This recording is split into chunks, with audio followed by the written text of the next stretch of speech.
Hello, my name is Adrian Crowley.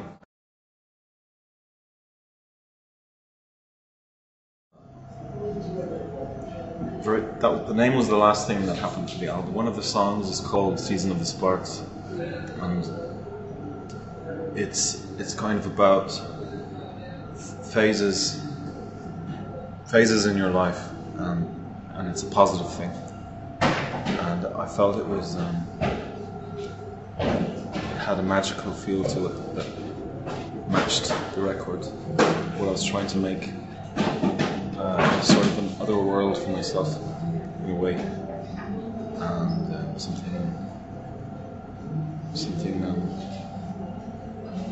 that I could lose myself in. So I'm getting abstract, but it named itself Sparks.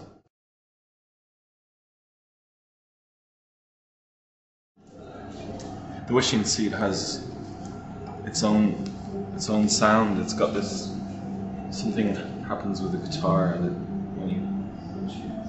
anytime anyone had heard the recording, the early stages of it, or even when I was playing it live, the first thing people noticed was the first few seconds where they don't know where the sound is coming from. It's almost like a confusing thing. And the song itself it's sort of like it turned into this dark epic story, something very ordinary, but with its own very I suppose it evokes a place for me, you know, and it's interesting to see that so many people find something in it that they can relate to. I find that interesting, talking about something very simple and personal, that sometimes they're the most effective songs.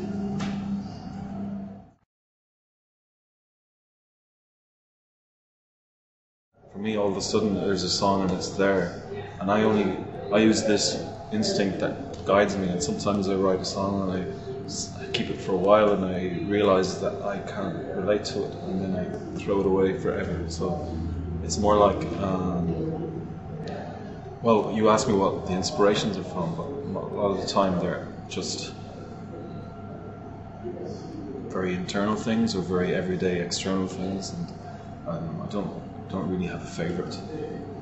I like to play with words, but not in a kind of clever trickery way or anything. I like that if some simple combination of words and music come together, they throw up this entire other space, and you know, I love that about music that I love. That's always something that I notice and can relate to.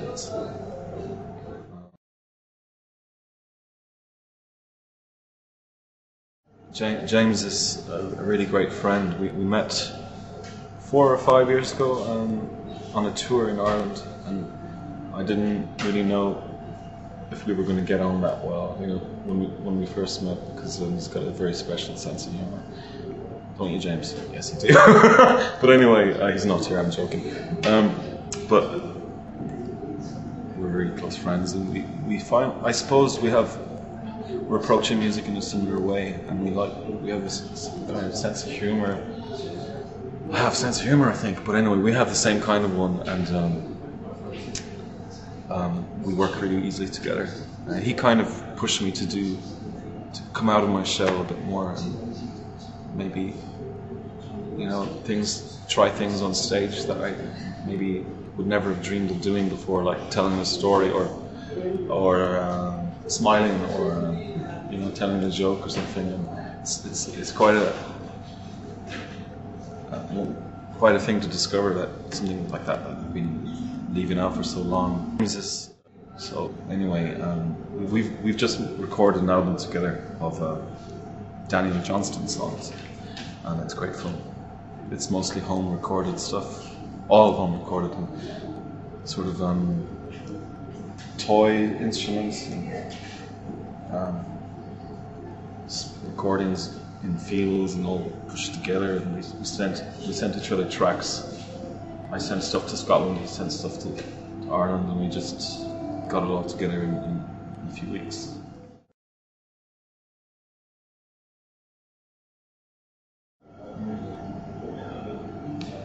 It was a strange idea when it was first put to me. Leagues from Whelans called me and he asked me if I'd consider doing a residency in the new venue. It's a tiny little room, you know. So I went and had a look, and it was cool. It was really cozy, and in a way, it is better than arriving and doing a gig. I think it's a strange thing if you play isolated gigs and you're working really hard to get everything right for that night. You mightn't enjoy it very much, you know. That's why I like to try and keep playing as much as I can.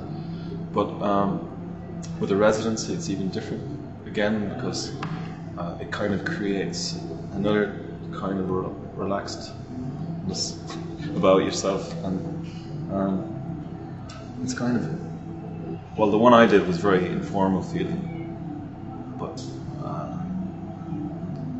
I think I will do another one. But and I like to share each week, have someone, a guest, come and play, someone who's never played in Dublin before. I tried to do that the last time. It's not all about self-promotion. It's about meeting other people.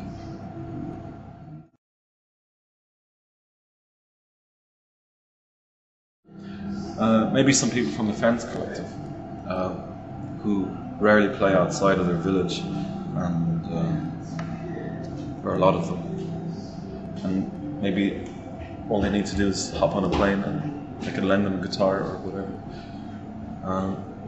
They could stay in my house, you know. Or someone who'd like to fly themselves over from Japan or whatever. Something that isn't too... that I don't have to be too responsible for, I suppose.